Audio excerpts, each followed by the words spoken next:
If you look online, some estimates will say just $1 billion, which is a really laughable figure. Over 2,000 years of Catholic history, wealth, knowledge, secrets, assets, and influence over the hearts and minds of over 1 billion people, it's clear the Vatican's wealth and power is enormous. And yet at the same time, nobody really knows anything about the Vatican. Its criminally convicted workers are exempt from any form of extradition. Its secret library of knowledge, one of the biggest in the world, is completely hidden away. And all of this wealth and knowledge is concentrated in the hands of a few who just want to keep it this way, so that nobody ever really knows what this tiny country is hiding, or even asks any questions as to how powerful this country really is. Which is why in this video we're going to try and figure out just how powerful and wealthy the Vatican really is. Now, while the Vatican is one of the most powerful countries in the world, the Vatican City has one of the most controversial histories, and it's made even worse because it's the focal point of one of the most popular religions in the world. The Vatican began during the throes of the Renaissance, when the Roman Catholic Church and the faith it governed had become such an integral part of life that it had grown a huge amount of political influence in Europe. Its religious power was extraordinary, and as the church became more and more popular, it needed a more stable source of income. And throughout the Papal States, the priests began to sell trinkets and tickets known as indulgences, which they claimed would excuse their congregation's sins. The worse your sin, the more expensive the indulgence. All of this became normal after the Black Death, when suddenly there was such a scarcity in priests and money that they had to almost operate the Catholic Church like a business. While it did prove to be a great source of income, it would ultimately hurt the Vatican's finances, as it inspired Martin Luther's cry and subsequent movement for Reformation. Things quickly went from bad to worse when French forces invaded Rome and almost brought the Roman Catholic Church to an end. While it survived years of turmoil with the French, when the church came out the other side, it was desperate for funding and looked for it in a rather controversial place, the Rothschilds, a banking family often seen to control the world through money and playing governments against each other. While traditionalists rejected help from Christ killers, the huge amounts of money the Rothschilds lent the Vatican allowed them to start accumulating vast amounts of wealth by investing in real estate across Rome and other assets. And soon the Papal States had become incredibly powerful. The Vatican was stacked with Michelangelo's art, Raphael's art. The Sistine Chapel was extraordinary, and it was a sign of the true enormous wealth of the Vatican. But nobody ever really knew the true extent of the Vatican's wealth. And on the surface, it didn't seem like they were that rich, at least some, because during World War I, no one could afford to make donations to the Vatican. And what made it even worse was that Italy itself was declaring war against Germany, forcing the Vatican to take sides in a war and put their newly acquired assets in danger. Desperate for funding, the church decided to rent out property in Rome to an arms manufacturer who just so happened to be selling weapons to Germany, meaning the Vatican was indirectly aiding the other side. Information many Catholics weren't too pleased to hear. The Vatican tried to deny knowledge of the situation, but the damage was already done in its reputation, and this was one of the first major blows in recent history towards the Vatican and the wider Catholic Church. And then by 1933, 4 years after Mussolini had declared Vatican City its own country, instead of just the Papal States, the church had shrank to enormous proportions. Having been one of the most powerful forces in Europe and the world, it was now just a tiny little area within Rome, with only the Sistine Chapel and St. Peter's Basilica being left. At least that's what it seemed. On the surface, the Vatican was losing 100 million lira a year, but the Great Depression had caused its assets value to depreciate by 30%, although it was hard to ever work out the real assets of the Vatican. But then Bernardino Nogara, a financial genius with no fear of risk-taking, would transform the Vatican and its power forever. While the Vatican City had received a huge amount of money in the split from Italy, it still ran the risk of going bankrupt, as the only things it had was knowledge and religious power, along with a bunch of assets that weren't making them enough money, at least compared to their previous glory. So Bernardino encouraged the Pope to declare 1933 a holy year, as a way to boost donations and grant him the funds he needed to keep the church afloat. And his efforts paid off, and by 1936 the Vatican had avoided another financial collapse. While the Vatican was now stable, it was quickly growing irritated with the lack of freedom it had. Having been Papal States with a bunch of enormous influence, and the Pope being one of the most powerful men in Europe, now the Vatican was just stuck to this little area with barely any financial freedom, having to rely on a bunch of other foreign banks. So in 1942, Pope Pius VII established the Vatican Bank, which quickly became one of their most powerful assets and also the source of many of their modern problems. You see, as a church, the Vatican had unprecedented financial freedom, and as such didn't have to disclose much about the comings and goings of their finances. After all, the Vatican State is completely immune to extradition, whilst also being able to dictate their own laws. That's why popes and bishops who have committed heinous abuses across the world can feel safe within the Vatican, where no other country can extradite them. There's a bunch of people in there that people would like to try. Yeah. They would like to pull them out of there and try them. Can't do it. For crimes against humanity. Protected.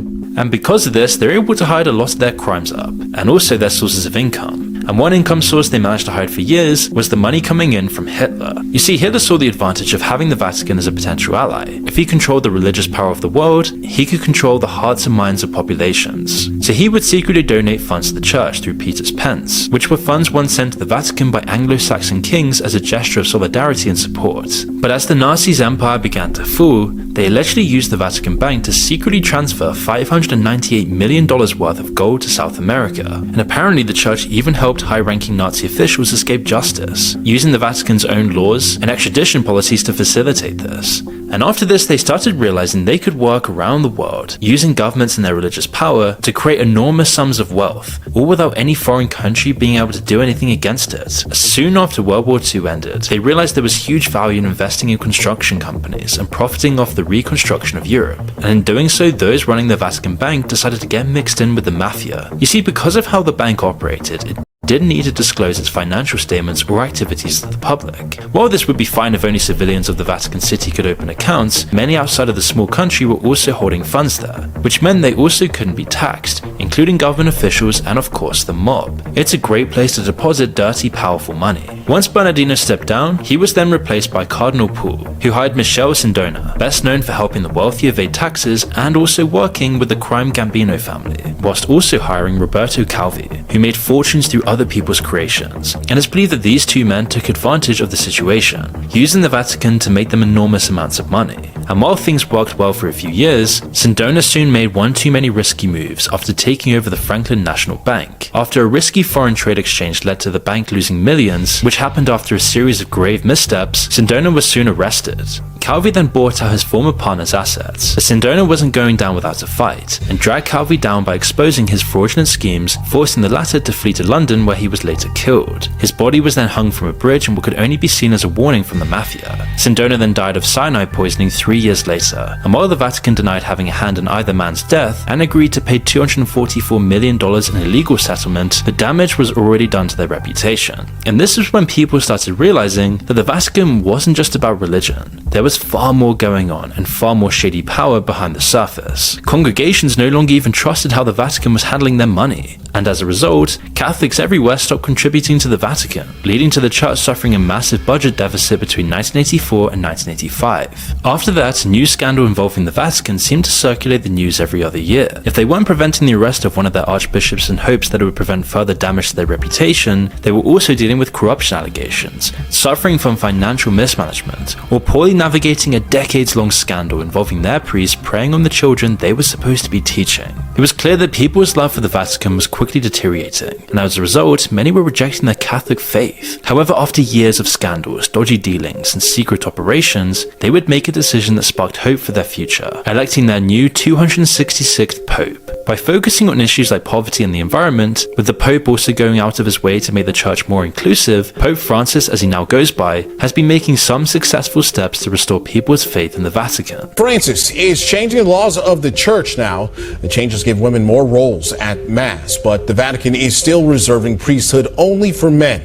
The rule changes allow women to be lectors, read the gospel, and serve on the altar as Eucharistic ministers.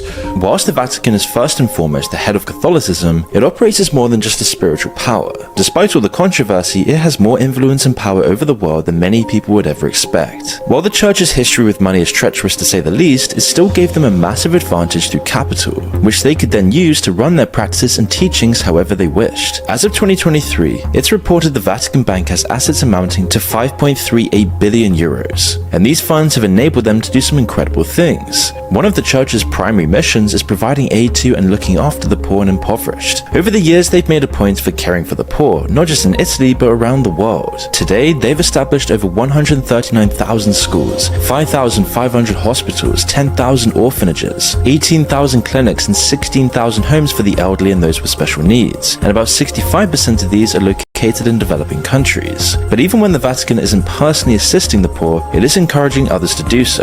Pope Francis has always urged the Catholic Church and world leaders to try to bring peace in these areas, especially emphasizing in West Africa. But how do they have the power to do all of this? Where is the real money coming from?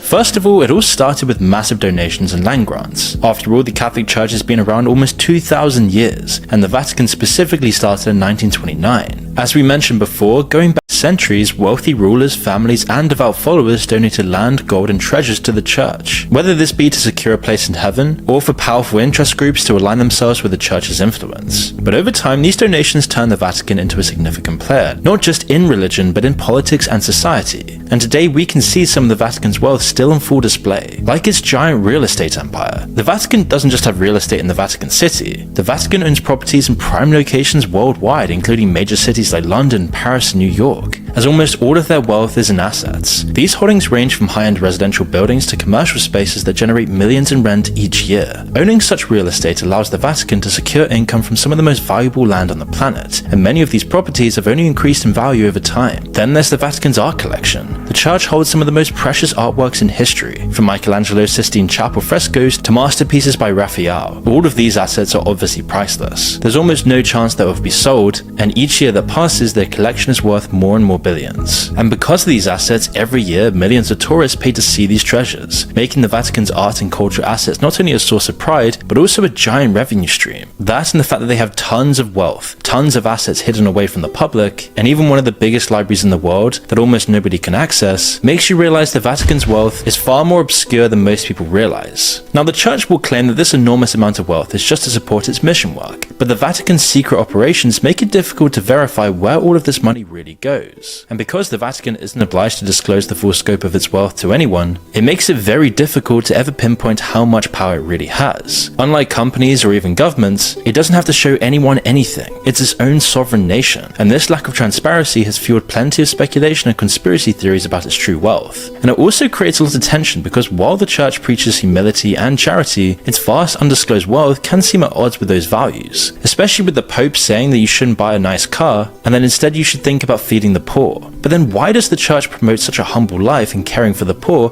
while sitting on billions in wealth? Couldn't some of these resources be used for broader social good? Well, this is exactly why the Vatican does everything in its power to play down its true wealth and power. While assets keep the Vatican running, it's their effect on the people where its true power reveals itself. Today there are between 1.28 and 1.39 billion Catholics worldwide. Numbers like this could easily turn the tide of things like an election, especially if there's a high concentration of Catholics in one country. Almost all of Latin America, the US, Europe, Africa, the Vatican has the most spiritual power ever seen. However, the power of the Vatican extends further than just its followers. You see, the Vatican doesn't just have the power to influence the outcome of social issues. Its biggest strength lies in its choice to remain neutral no matter the circumstances. While this decision is often proven controversial later down the line, it is one of their best assets. This neutrality allows the Vatican to act as an unbiased mediator in situations that desperately need one, such as peace talks and negotiations between warring countries. Many of the world's most devastating conflicts were brought to an end thanks to the help of the Vatican. It certainly had a hand in the conclusion of both world wars, but while the Pope was only able to provide the skeleton of an agreement that would eventually become the Treaty of Versailles, Pope Pius was an instrumental voice between the Allies and the Nazis during World War II.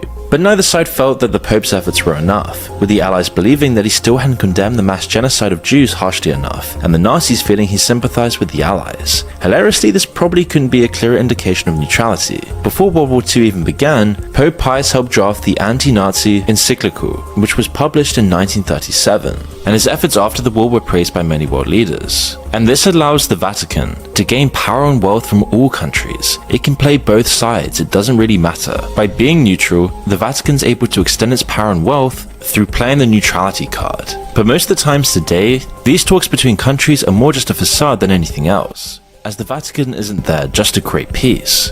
It's there to extend its power and its vast wealth. However, with as much power as the Vatican has, and even considering the shifts it's taken to better align itself with the stances of the modern world, its influence almost always seems to be on the brink of slipping through its fingers. Much of the younger generation today is resistant to the teachings shared by the Catholic Church, as they find them outdated and irrelevant or just feel judged by them. Or on the other hand, people are outraged by the Vatican, taking political stances on things that seem to go against the teachings of the Bible and traditional Catholic teachings. While Pope Francis has gone out of his way to make his teachings more inclusive, there is very little chance it's going to get very far with people who've been hurt by religion, all whilst ostracizing the rest who believe that the church should be traditional and stick to its original stances, being a strong Catholic conservative force. And at the same time, younger people really aren't forgiving of the scandals with children. It's almost a meme at this point that the Vatican is just this creepy place full of predators who can't be extradited. And whilst Pope Francis has made some moves to correct these mistakes, especially regarding the child abuse cases, many Catholics still feel that he's far too lenient with some members of the Vatican, and has really failed to bring about any of the deserved justice. This, combined with his poor handling of politics and the Catholic stances in modern society, has caused the Vatican's recent uptick in popularity to completely drop.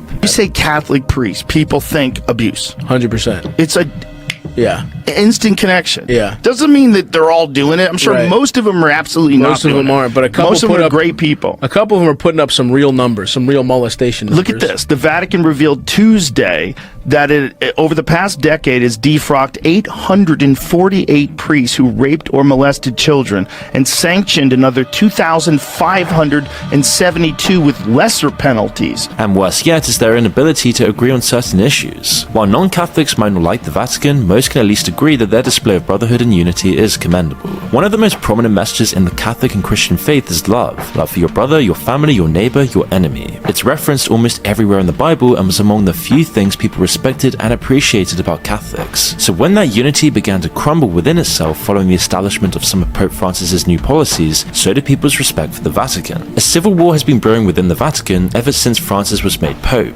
Many didn't agree with his policies, believing that he was more focused on pastoral matters than theological rigor, and was compromising on tradition. Whilst people have spoken up, the church still governed itself with its usual level of decorum. However, all hell broke loose following the death of Pope Benedict. In the ceremonies that followed Benedict's death, he was deprived of the honor of a ceremonial heresy, instead being transported in a white van. Francis then only mentioned the former Pope's name once during the Requiem Mass held in his honor, and it seemed like the entire funeral lacked any real respect. It was handled so poorly, and many argued that the former Pope deserved much better than this. So in response, Benedict's private secretary landed a harsh blow against Pope Francis by rushing the publication of a book which revealed many criticisms Benedict had for his successor, including what he deemed to be a dangerously careless approach to teachings around sexuality and his restrictions on the use of the Latin Mass. It became a free-for-all as cardinals who were previously maintaining their silence brought up their grievances with some of the Pope's other policies. Those outside the church found this breakdown of the ranks concerning and improper, citing that when someone took on the cardinal's cap, they agreed to support their Pope's decisions in public and save any criticisms for private meetings to keep a united front and avoid creating unnecessary confusion. And then Pope Francis only seemed to add fuel to the fire when he claimed his critics were exploiting his predecessor's death and deemed them unethical people who didn't belong in the church. And while things haven't completely fallen apart, it does seem like it's only a matter of time.